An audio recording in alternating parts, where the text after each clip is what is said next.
এই সময়ে যদি আপনি নতুন একটি স্মার্টফোন কিনতে চান তাহলে এটা সত্যিই খুব ভালো সময়, কারণ অ্যামাজন, ফ্লিপকার্টের মতো বড় বড় ই-কমার্স প্ল্যাটফর্মগুলোতে সেল চলছে, যেখানে আপনি পাচ্ছেন দারুণ দারুণ অফার।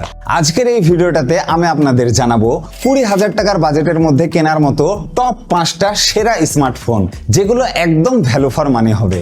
সবচেয়ে প্রথম স্মার্টফোনটি হলো রিয়েলমি P4। 15 থেকে 20,000 টাকার মধ্যে এই ফোনটিকে আমি একটি বেশ ভালোই ব্যালেন্স মোবাইল বলবো। ডিজাইনের দিক থেকে দেখলে এর ব্যাক সাইড অনেকটা আইফোনের মতোই দেখতে। ফ্রন্টে রয়েছে একটি দুর্দান্ত কোয়ালিটির সুপার অ্যামোলেড ডিসপ্লে। এর পাশাপাশি ফোনটাতে দেওয়া হয়েছে বিশাল 7000 mAh এর বড় ব্যাটারি, যা দীর্ঘক্ষণ সময় ধরে ব্যবহার করার জন্য সত্যিই দারুণ। তবে এর থেকেও ভালো বিষয়টা হলো ফোনটাতে ব্যবহার করা হয়েছে মিডিয়াটেক ডায়মেনসিটি 7400 প্রসেসর, সঙ্গে রয়েছে UFS 3.1 স্টোরেজ। এর ফলে গেমিং হোক বা হোক নর্মাল ইউজ, দুই ক্ষেত্রেই ফোনটি খুবই স্মুথ এবং শক্তিশালী পারফরমেন্স দেবে। ক্যামেরা সেগমেন্টে আসলে আপনি এখানে পাচ্ছেন 50+8 মেগাপিক্সেলের ডুয়াল ক্যামেরা সেটআপ আর 16 মেগাপিক্সেলের ফ্রন্ট ক্যামেরা। ক্যামেরার কোয়ালিটি ডিসেন্ট, এটিকে ওয়ান অফ দ্য বেস্ট বলা হবে না, কিন্তু এই বাজেট অনুযায়ী ভালো এবং ব্যবহারযোগ্য ছবি তুলে দেয়। সব মিলিয়ে যদি একটি ব্যালেন্স স্মার্টফোন খুঁজে থাকেন তাহলে রিয়েলমি P4 আমার মতে এই বাজেটে সত্যি একটি ভ্যালু ফর মানি স্মার্টফোন। তবে এই বাজেটের মধ্যেই আরেকটি দারুণ স্মার্টফোন পাওয়া যাচ্ছে, যেটা হলো পোকো X7 Pro। অফার এবং ডিসকাউন্ট ধরলে ফোনটি প্রায় 20,000 টাকার নিচেই পাওয়া যাবে। আপনার মেন প্রায়োরিটি যদি গেমিং আর বড় ব্যাটারি হয় তাহলে এই স্মার্টফোনটি আপনার জন্য সত্যি একটি দুর্দান্ত চয়েস হতে পারে। এই ফোনটাতে ব্যবহার করা হয়েছে শক্তিশালী ডায়মেনসিটি 8400 আলট্রা চিপসেট, যার সঙ্গেই রয়েছে UFS 4.0 স্টোরেজ। অ্যানিমেশন হোক বা হোক হেভি গেমিং, সব ক্ষেত্রেই পারফরমেন্স একদম টপ ক্লাসের। বিশেষ করে গেমারদের জন্য এটি এই বাজেটের মধ্যে one of the best deal আমি বলবো। ফোনটাতে রয়েছে IP68-69 ওয়াটার রেজিস্ট্যান্স রেটিং, অর্থাৎ ভুলবশত ফোনটা পানিতে পড়ে গেলেও খুব একটা সমস্যা হবে না। আরও রয়েছে একটি বিশাল বড় 6550 mAh এর ব্যাটারি, সঙ্গে 90 ওয়াটের ফাস্ট চার্জিং এরও সাপোর্ট, অর্থাৎ কম সময়েও ফোনটা চার্জ হয়ে যাবে ফুল, আর লম্বা সময় ধরে ব্যাটারির ব্যাকআপও পেয়ে যাবেন আপনি।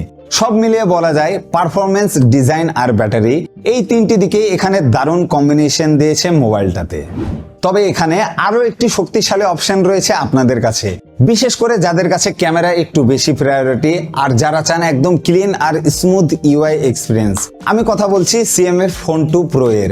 ফোনটার দাম প্রায় 20,000 টাকা হলেও এই সময়ে ফোনটা 17-18,000 টাকার মধ্যেই পাওয়া যাচ্ছে।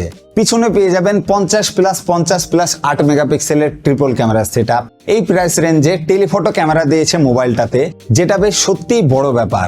ছবি ও ভিডিওর কোয়ালিটি বেশ ভালোই। ক্যামেরার দিক থেকে বললে 18,000 টাকার মধ্যে এটা একটা ভালোই চয়েস আমি বলবো। আরেকটা বড় সুবিধা হলো এর নাথিং ওএস।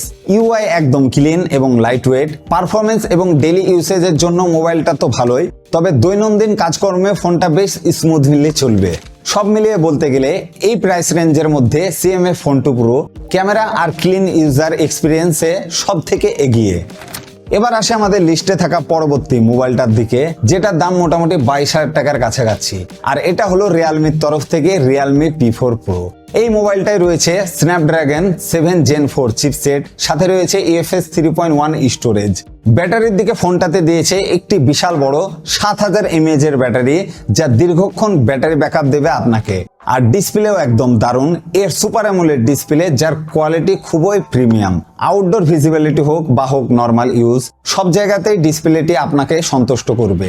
সাথে রয়েছে ডুয়াল স্পিকার, যার ফলে মাল্টিমিডিয়া এক্সপিরিয়েন্সও পাবেন দুর্দান্ত। ক্যামেরার দিক থেকেও ফোনটা বেশ শক্তপোক্ত। 50 মেগাপিক্সেলের মেন ক্যামেরা আর 8 মেগাপিক্সেলের আলট্রা ওয়াইড। ফ্রন্ট ক্যামেরাও দিয়েছে 50 মেগাপিক্সেলের। ব্যাক ক্যামেরা আর ফ্রন্ট ক্যামেরা দুই দিক থেকে 4K 60 FPS পর্যন্ত ভিডিও রেকর্ডিং করতে পারবেন। তো ক্যামেরা সেগমেন্টে এই মোবাইলটা একদম বেস্ট আমি বলবো। ক্যামেরার দিক থেকে কোথাও কোনো কম্প্রোমাইজ নেই। সব মিলিয়ে অফারে যদি ফোনটা ভালো দামে পাওয়া যায় তাহলে এটা এমন একটা মোবাইল হয়ে যায় যেখানে আর বেশি ভাবার দরকার নেই। পারফরমেন্স, ব্যাটারি, ডিসপ্লে, ক্যামেরা সবকিছুই সুন্দরভাবে ব্যালেন্স করা। তো বন্ধুরা, এইগুলো হলো বর্তমানে 20,000 টাকা বাজেটের মধ্যে কেনার টপ 5টা স্মার্টফোন। আপনার এইগুলোর মধ্যে কোনটা পছন্দ কমেন্টে জানান। ভিডিওটা ভালো লেগে থাকলে একটি লাইক করে দেবেন। আজকের জন্য এইটুকুই। Tata, bye bye.